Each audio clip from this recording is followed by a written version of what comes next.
جب بچہ پیدا ہوتا ہے تو اس کا پہلا مدرسہ اس کی ماں ہوتی ہے۔ حدیث پاک میں آتا ہے کہ علم دین حاصل کرو ماں کی گود سے قبر کی گود تک، یعنی پہلا مدرسہ، پہلا اسکول یہ ماں ہوتی ہے۔ ماں جیسی تربیت اولاد کی کرتی ہے، بچہ ویسا ہی بن کر کے ابھرتا ہے۔ اگر میاں بیوی آپس میں لڑ رہے ہیں، جھگڑ رہے ہیں، تو بچہ انہیں دیکھ کر کے سیکھتا ہے۔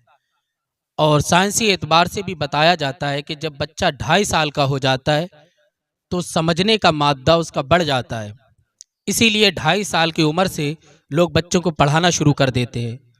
تو کچھ بھی ہو جائے، اپنے جھگڑے فساد اپنی اولاد کے سامنے نہ کریں، انہیں اچھی تربیت دیں، انہیں یہ بتائیں کہ ہم تمہارے ماں باپ ہیں، ہمارا حق تمہارے اوپر ہے، تم بڑے ہو کر کے ہماری پرورش کرنا جیسے ہم آج تمہاری کر رہے ہیں۔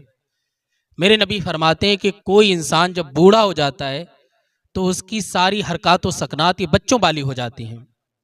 جس طریقے سے بچے کے دانت نہیں ہوتے ہیں، انسان بوڑھا ہوتا ہے تو اس کے بھی دانت ٹوٹ جاتے ہیں۔ بچہ خود چل نہیں پاتا ہے، اسے سہارے کی ضرورت ہوتی ہے۔ جب انسان بوڑھا ہوتا ہے تو اسے بھی سہارے کی ضرورت ہوتی ہے۔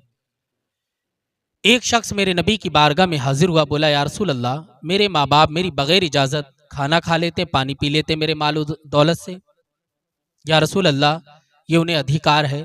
آقا علیہ السلام نے اس کی بات سنی اور کہا ٹھیک ہے، اس کے ماں باپ کو بلا کر کے لاؤ۔ تو گھر پر اس کا باپ تھا، باپ آیا سرکار کی بارگاہ میں، اس سے پہلے جبریل امین آ گئے اور بولے یا رسول اللہ، یہ جو باپ آ رہا ہے اس بیٹے کا، آپ پہلے اس سے وہ اشعار سننا جو اس نے دل ہی دل میں کہے ہیں، کسی اور نے نہیں سنے۔ اللہ اکبر۔ جب وہ انسان سرکار کی بارگاہ میں آیا تو سرکار نے فرمایا کہ تم ہمیں وہ اشعار سناؤ جو تم نے اپنے دل ہی دل میں کہے۔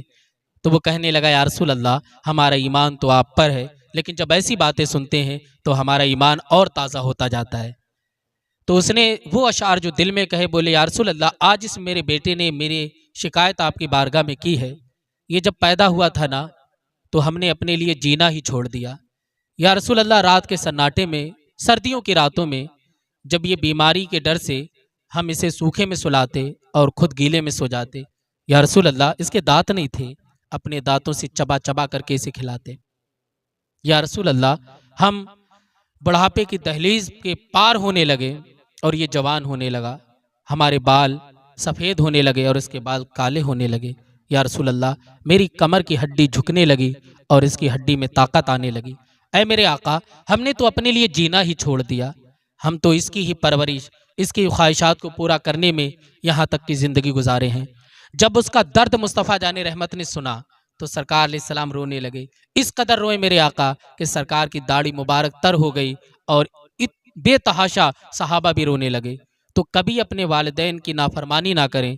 اللہ پاک فرماتا فلا تقل لهما اف ولا تنهرهما، کہ اپنے ماں باپ کے سامنے اونچی آواز میں نہ بولو، ان کا ادب کرو، احترام کرو، اس لیے کہ ان کا حق تمہارے اوپر بہت زیادہ ہے۔